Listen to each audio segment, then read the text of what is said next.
तर आज राजन साहेबांचा प्रवेश जवळपास नक्की झालेला आहे. एक एक कार्यकर्ता ठाकरेंचा गळायला लागलेला आहे. काय एकंदरीत कसं बघता? नाही, एकंदरीत बघत असताना आज राजन साळवींचा प्रवेश नक्की आहे असं तुम्ही मला सांगताय. गेले 2.5-3 वर्षामध्ये उद्धव बाळासाहेब ठाकरे यांची शिवसेना आणि त्याहीपेक्षा हिंदू हृदय सम्राट मान्य बाळासाहेब ठाकरे यांची शिवसेना ही तोडण्याकरता फोडण्याकरता जाणीवपूर्वक काही लोकांनी प्रयत्न केले. आणि आपण जर बारकाईनं बघितलं असाल तर रोज एक उद्धव साहेबांबरोबर असलेला माणूस हा यानं त्या मार्गानं आपल्या गळाला लावायचं काम हे सातत्यानं सुरू आहे. आणि त्यातलाच हा एक प्रकार दिसतोय मला. आमचे जुने सहकारी माजी आमदार राजन साळवी हे देखील आज पक्षप्रवेश करतायत असं कळतं. आणि म्हणून जेणेकरून कुठल्याही प्रकारे उद्धव साहेबांना त्रास द्यायचाच हा एक कलमी कार्यक्रम या महाराष्ट्रामध्ये गेले 3 वर्ष सुरू आहे. पण हे सगळं थांबवण्यासाठी हे गळती थांबवण्यासाठी प्रयत्न होणं आवश्यक आहे असं वाटत नाही तुम्हाला? नाही, प्रयत्न त्या पातळीवर होत आहेतच. काय लोक जावी किंवा जातात ह्याचा कोणाला आनंद होतो याच्यातला भाग नाही. पक्षप्रमुख आपल्या पद्धतीनं लोकांना थांबवण्याचा प्रयत्न किंवा त्यांना समजावण्याचा प्रयत्न करतातच आणि तो करावाच लागतो. परंतु काही लोकांनी किंवा काही लोकांना वेगवेगळ्या मार्गानं आपल्याकडे खेचण्याचं किंवा आपल्याकडे येण्यास भाग पाडण्याचं काम हे ज्या पद्धतीनं सुरू आहे तिथे काही लोक आमिषाला बळी पडतायत, काही लोक दबावाला बळी पडतायत, काही लोक सरकारी तपास यंत्रणांचा बळी होत आहेत. आणि म्हणून अशा वेगवेगळ्या मार्गानं उद्धव साहेबांना त्रास द्यायचं काम जे सुरू आहे ते जाणीवपूर्वक केलं जाते. ते जातात, त्यांना थांबवण्याचं काम आम्ही करत नाही आहोत अशातला भाग नाही. सामदाम दंडभेदचा वापर केला जातो हे ठीक आहे ना. साम दाम दंडभेद हा राजकारणामध्ये, व्यवहारामध्ये, व्यवसायामध्ये, लढाईमध्ये करावाच लागतो. परंतु हा साम दाम दंडभेद नाही. तर या ठिकाणी केवळ आणि केवळ सुडाचं राजकारण सुरू आहे. केवळ आणि केवळ उद्धव साहेबांची 40 आमदार, 13 खासदार फोडले, देशाची सत्ता मिळवली, राज्याची सत्ता मिळवली, तरी सुद्धा उद्धव साहेब हे आपल्याला बदत नाहीत. उद्धव साहेब हे आपल्याला कुठल्याही प्रकारच्या आपल्या दबावाला बळी पडत नाहीत. आणि म्हणून सातत्यानं हे सुडाचं राजकारण सुरू आहे की एवढं होऊन सुद्धा उद्धव साहेब खचले नाहीत, उद्धव साहेब हातात झाले नाहीत, उद्धव साहेबांनी कधी हात टेकले नाहीत. आणि त्याच्यामुळंच या लोकांची झोप ही उडालेली दिसतीये की अभी भी टायगर जिंदा आहे. आणि तीच त्यांच्या मनामध्ये खऱ्या अर्थानं भीती आज मला वाटते. साहेब, जाणाऱ्यांना जाऊ देत हे विधान कुठेतरी मला अयोग्य वाटतंय, कारण का या सगळ्या गोष्टीमधून पक्षासाठी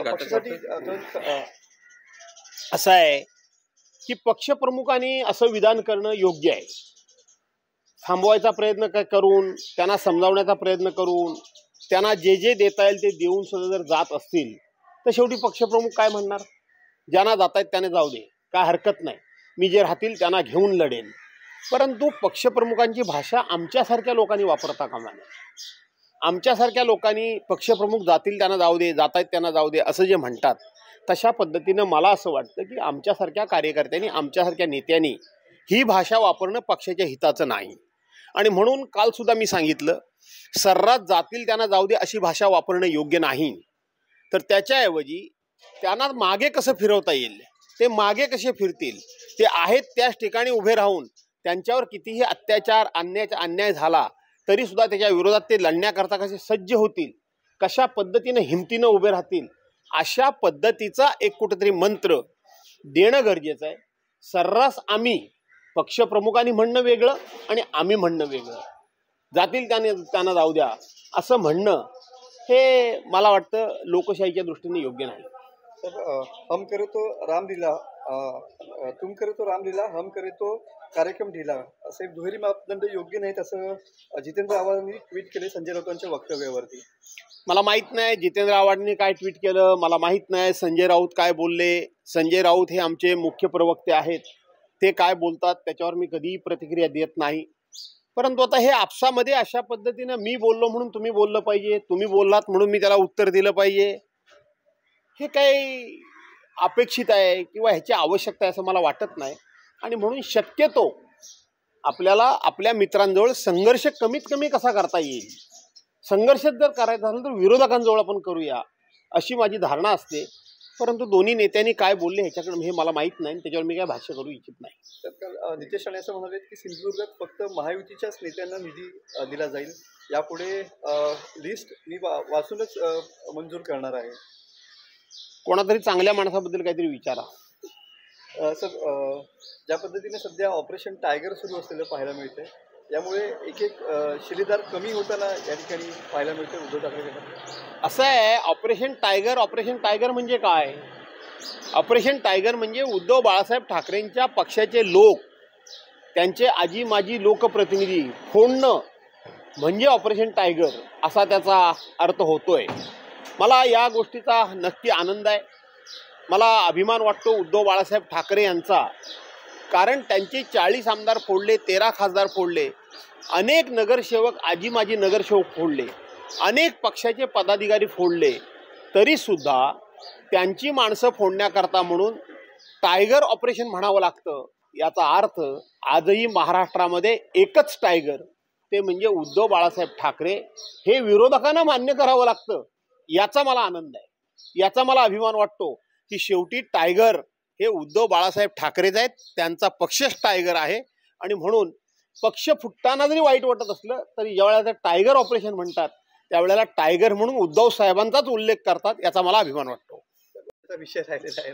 राजन साळवी नेहमीच निष्ठावान स्वतःला म्हणायचे आणि आता निष्ठावान असणारे राजन साळवी अखेर आपली निष्ठा सोडून जात आहेत, त्यावर काय प्रतिक्रिया असेल? असं आहे की राजन साळवी नेहमी मी एकमेव निष्ठावान म्हणायचे, मी एकव निष्ठावान.